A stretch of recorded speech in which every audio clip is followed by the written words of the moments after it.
Buenas tardes.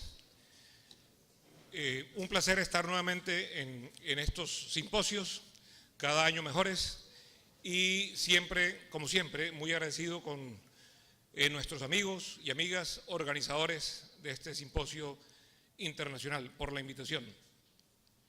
Vamos a hablar de este tema, alergia a proteínas de leche de vaca en lactantes, y tal vez más que hacer un perfecto recuento de los protocolos, que son muy fáciles de encontrar, aquí vienen unas bibliografías, quiero hacer algunas consideraciones y obviamente hablar algo de lo que hoy es más aceptado.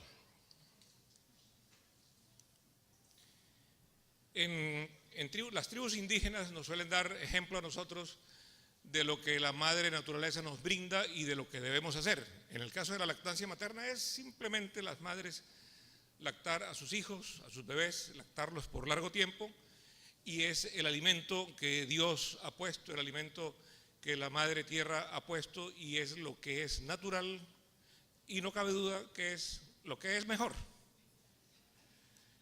Esto inclusive en grupos, en comunidades también, en comunidades aborígenes, en comunidades autóctonas, como también lo es en comunidades urbanas, que hacen grupos de estímulo a la lactancia materna. Por ejemplo, ese es el caso de una nodriza que está dispuesta a ayudar a aquellas madres que por uno u otro motivo real y verdadero no pudieron lactar a su bebé. ¿Por qué hablo de esto? Porque con una buena lactancia materna en todas las madres, el problema de alergia a proteínas de leche de vaca se reduciría al mínimo, pero al mínimo, mínimo, mínimo. Por tanto, hay que tener en cuenta qué es lo que se debe hacer y desde dónde comienza el tratamiento, de lo cual no voy a hablar, el doctor De Vivero va a hablar, pero sí puntualizar en este punto que es prevención, y es simplemente la lactancia materna normal. Madres que en su casa lactan a su bebé mientras trabajan, y a veces vienen las tragedias como la de esta madre que ha tenido un CA de mama y ha tenido una mastectomía izquierda y acaba de tener a su bebé. Eso sí es una tragedia en este mundo en que las madres tienen motivos muy fáciles para no lactar al bebé. No puedo, no tengo tiempo, no me sale leche, tengo el pezón invertido, mi figura, mis genitales, todo se me va a alterar, mi vida sexual futura se me va a alterar, etcétera, etcétera. Y son pensamientos puestos en ella misma, no son pensamientos puestos en quien deberían estar puestos, que es en el bebé, en ese nuevo ser. Pues esta madre tiene la tragedia de que nació su bebé, de que está mastectomizada y de que no podía lactar, pero sí pudo lactar. Este es un ejemplo para nuestras madres modernas y para las parejas modernas. Pudo lactar a su bebé en medio de su enfermedad, en medio de su ausencia, en medio de su tratamiento. Y yo creo que da un ejemplo a las madres, da un ejemplo a la humanidad de lo que debe ser. Pero las cosas se complican cuando vienen elementos externos. Obviamente este biberón no es un elemento natural, por supuesto, es un elemento externo. El gran problema es que tras este biberón hay todo un mundo publicitario y todo un mundo hasta cierto punto pseudocientífico. Hay un mundo científico que debemos masticar bien, pero hay mucho también de mundo pseudocientífico, y hay que establecer muy bien y leer críticamente y ver qué nos dicen los estudios, quiénes patrocinan los estudios, a ver realmente qué sesgo puede haber en los estudios, porque esto es lo que nos están vendiendo todos los días. Y simplemente es cuál es la mejor leche, cuál es el mejor pote de leche. De modo que ya, a pesar de que la industria en general dice defendemos la lactancia materna, que es el alimento natural para su bebé, pero y entonces nos muestran las 1000 alternativas que hay. Hasta el punto de que esto pierde un poco el equilibrio y a veces vemos las cosas al revés en este tema y estamos desdibujados y nuestra mente está desdibujada cuando muy pocas madres lactan a su bebé 6 meses, muchas menos lactan a su bebé 12 meses y muy pocas menos los lactan con exclusividad los primeros meses, porque tenemos una gran facilidad de sustitutos. Ahí comienza el problema. Bien, la alergia pues a proteínas de leche de vaca constituye la alergia alimentaria más frecuente, precisamente porque es la primera proteína extraña a la cual se enfrentan los niños, lactando o no lactando. Obviamente, por tanto, comienza el problema por este primer elemento extraño en su vida. El problema es que cuando las cosas no se hacen bien y no se sabe qué darle al niño y hay que retirarle, si ustedes han visto estas dietas absolutamente extensas de exclusión, en que no puede comer ni leche, ni carne, ni huevo, ni pescado, ni arroz, ni papa, ni tomate, ni nada, casi que nada. Entonces, ¿qué se hace con un niño? La norma general es que estas dietas excluyentes masivas están mandadas a recoger, que hay que ser muy selectivo, que la mayoría de los niños realmente toleren muchas de estas cosas, hay que individualizar cada caso, por supuesto, obviamente.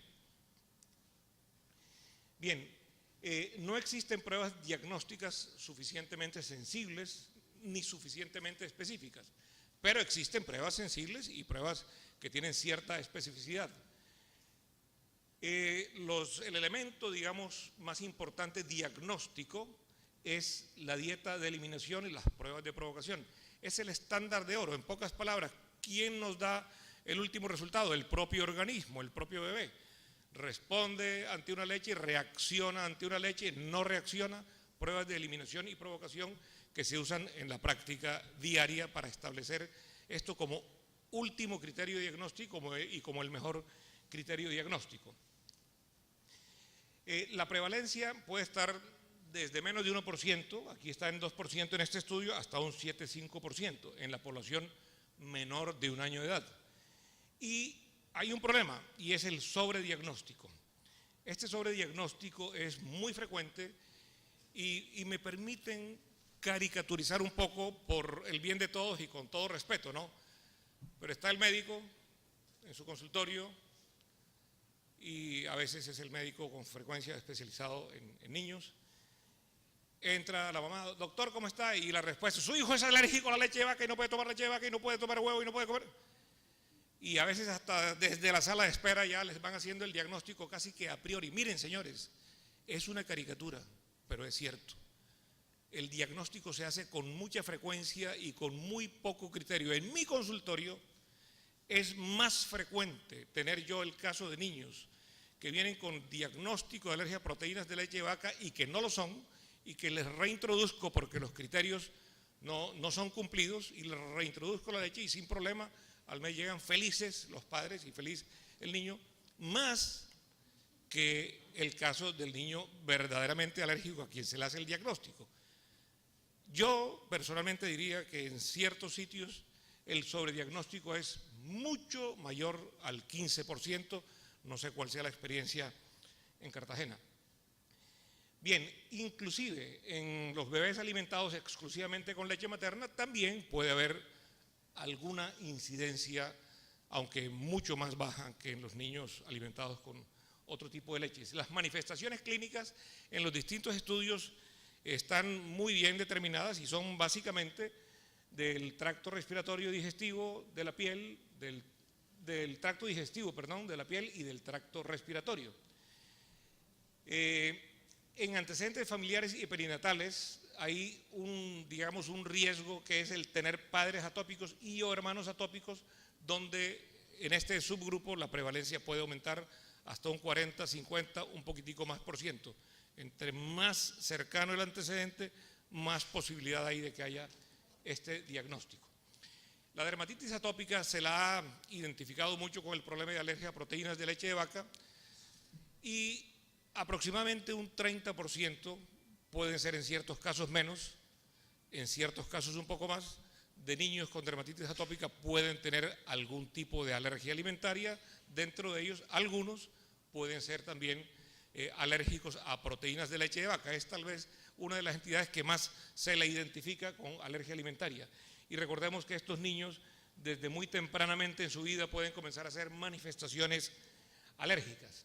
Este es el gran estudio mundial del ISAAC, que es la prevalencia y factores de riesgo en asma, rinoconjuntivitis y dermatitis atópica. En el caso de la dermatitis atópica, en 6-7 años, esta es la prevalencia mundial, del 1 al 24%. Y en el caso de 13-14 años, de casi 0 en China hasta casi el 25% en Colombia. Ha habido distintos estudios que han demostrado que en Colombia tenemos una prevalencia importante de dermatitis atópica y esto es importante tenerlo muy en cuenta, observarlo más, pensarlo más y diagnosticarlo aún mejor.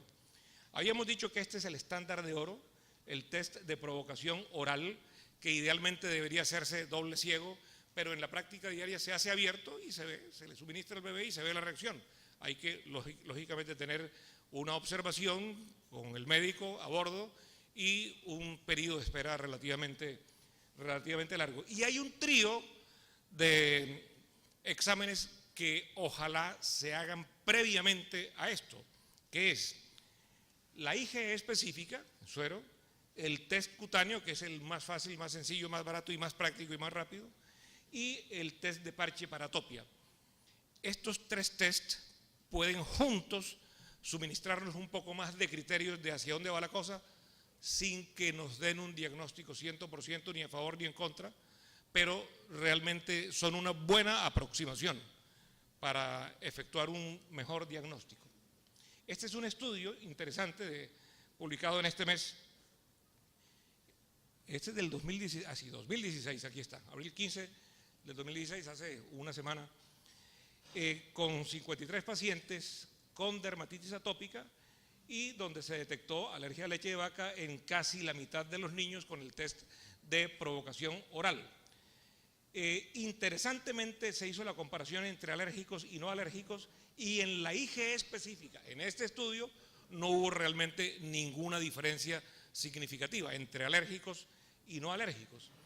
Y en ese mismo grupo, el prick test, que es el de reacción inmediata, fue más prominente en el subgrupo que presentaban síntomas inmediatos y el patch test o el test de las pruebas de parche, que es el que nos da reacciones tardías, fue más prominente en el subgrupo de niños que presentaban síntomas tardíos. Entonces, esto es interesante tenerlo en cuenta, pero no son los estándares de oro para el diagnóstico. De modo que el uso de prick test y las pruebas de parche en reacciones alérgicas IgE más otro mecanismo como la dermatitis atópica incrementa la posibilidad diagnóstica y puede en ciertos casos evitar tener que hacer el test de provocación oral. Son herramientas que solamente con cada paciente nosotros podemos utilizar. Bien, esto es importante, riesgos de alergia a proteínas de leche de vaca, incrementado. Miren esto que es rapidito, aparentemente muy de sentido común, pero importante tenerlo en cuenta.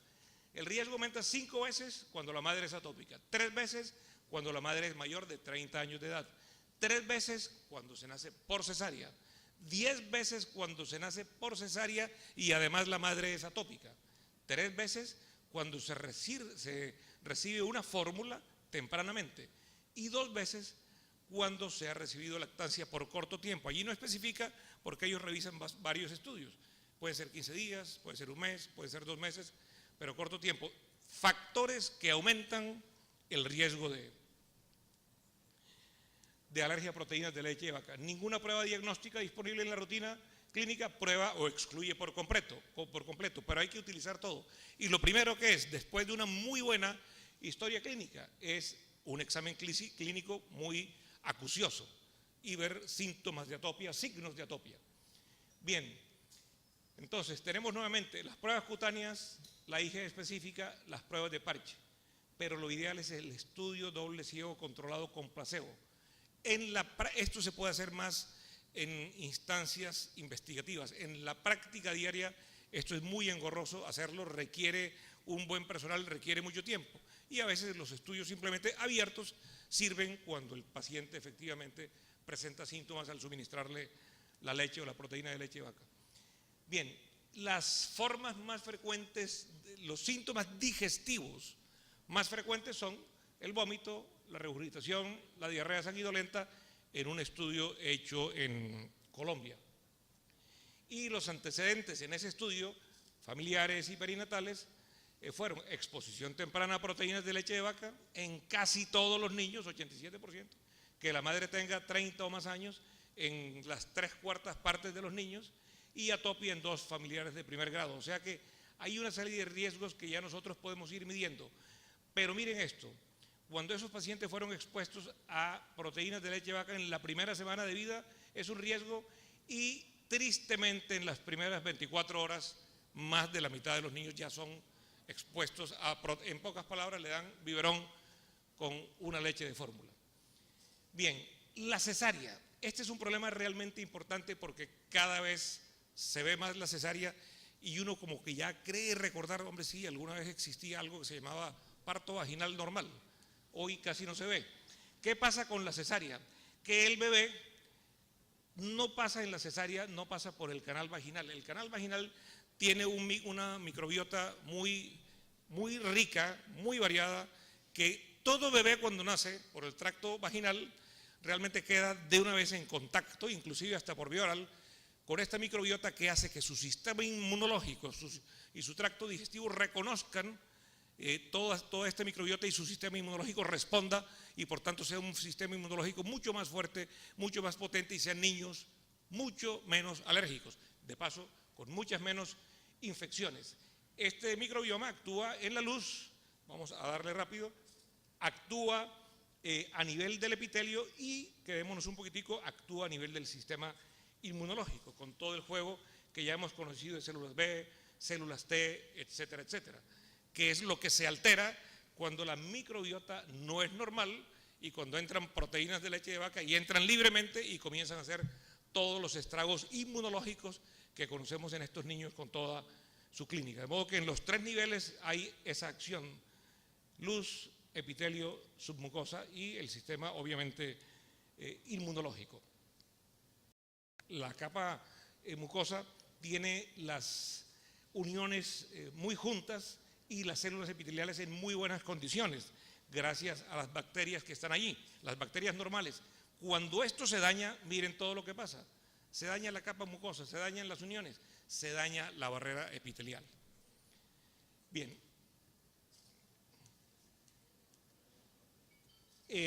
cuando esto se produce, hay una mejor producción de IgA, neutralización de patógenos luminalmente, producción de citoquinas, inducción y estimulación de células T reguladoras. De modo que el tratamiento comienza realmente en la barriga de la madre, el tratamiento continúa en el momento del parto. ¿Y qué vamos a escoger? Podemos nosotros realmente ser unos transmisores a las futuras madres de que hay estas opciones, de que la madre que escoja esta opción obviamente va a tener una cicatriz, una gran cicatriz en el bebé que nace, porque ese bebé ya nace afectado. Por tanto, es un interrogante para la futura madre. Pero cuando nace, si la madre nació, si nació por parto vaginal, el problema no termina. El problema continúa en la sala cuna, porque ahí sí es donde se llegan los potes para que le dé al bebecito, para que le dé a la mamita cuando salga de la clínica. Apenas llegue el bebé, el pobrecito bebé, la mamá está dormida, llega con sueñito, llega con hambre, dele teterito, etcétera, etcétera. Esa historia nos la conocemos todos. Y estamos trastornando a la humanidad, porque estamos trastornando al ser humano desde que nace, poniéndole una serie de trabas importantes a lo que debió ser una salud normal, y de paso alterando todos los sistemas de salud del universo. Bueno, hay una serie de protocolos para el diagnóstico, pero vamos a resumirlos en lo que ya sabemos, ¿no? Síntomas mediados por IgE, pruebas epicutáneas, el prick test, IgE específica y el reto oral. El diagnóstico molecular va un poco más lento, pero va a facilitar más las cosas. Síntomas no mediados por IgE hay que hacerlo muy de rutina: la dieta de eliminación, la reintroducción lenta, y si el bebé realmente la tolera bien, pues todo está solucionado. Es un ejemplo de PRIC, de test cutáneo de reacción inmediata. Este es un ejemplo de pruebas cutáneas en un lactante, en un niño mayor, de pruebas cutáneas de parche, que a diferencia del PRIC test, que es de reacción inmediata, este es de reacción retardada, y no se duda que son complementos importantes sin que ninguno de los dos hable solo por sí mismo, pero contribuyen a formar el criterio diagnóstico. Y recientemente este es un documento de la Sociedad Española de Alergología e Inmunología Pediátrica, donde hablan de esta prevalencia similar a las que hemos visto, unos 6 a 3%, los principales alergenos, ya sabemos de la beta-lactobúmina, la alfa-lactolobulina, y que son afectados principalmente la piel, el sistema gastrointestinal, el sistema respiratorio. En ciertos casos puede ocurrir anafilaxis. Bueno, van a lo mismo. ¿Qué es más importante? La historia clínica. Un estudio alérgico positivo, que significan este trío de exámenes, y el gold estándar o estándar de oro. Bueno, terminamos con esto. La mayoría de la humanidad, porque es que a la leche se la ha puesto por allá en un sitial como si fuese realmente el gran enemigo del mundo, y no lo es. La humanidad se ha alimentado con leche de varios animales toda la vida, pero ojo, era leche cruda, fermentada, transformada en queso, mantequilla o subproductos, y no se daba la presencia de alergia a proteínas de leche de vaca. Hipócrates de Cos, ¿qué nos dijo? Miren, interesante, algunos pueden comer el queso, proteínas de leche de vaca, hasta saciarse sin el menor daño. Más aún, son maravillosamente fortalecidos con ello. A otros les va mal. Así que las constituciones de estos hombres son diferentes. La culpa no es del queso. Y la diferencia radica en el componente de la entidad que es hostil al queso, o sea, el cuerpo humano, y se despierta y agita bajo la influencia de su acción. Caramba, 400 años antes de Cristo lo dijo Hipócrates, lo que nosotros y la humanidad hoy quiere tratar de entender. Pero si el queso fuera malo para la constitución humana, sin excepción todos se habrían lastimado. La leche no es mala, obviamente. Este es un estudio, simplemente lo muestro, en Nutrients, que hicimos en Barranquilla, de un análisis de factores de riesgo alimentarios, en donde simplemente la conclusión es: entre más normal y más natural la dieta, menos alergias, menos severidad de alergias. No vamos a profundizar en eso, y lo ideal es terminar todos con esta imagen de una madre muy satisfecha, muy motivada, que quiere evitar que su hijo tenga alergia a proteínas de leche de vaca. Gracias.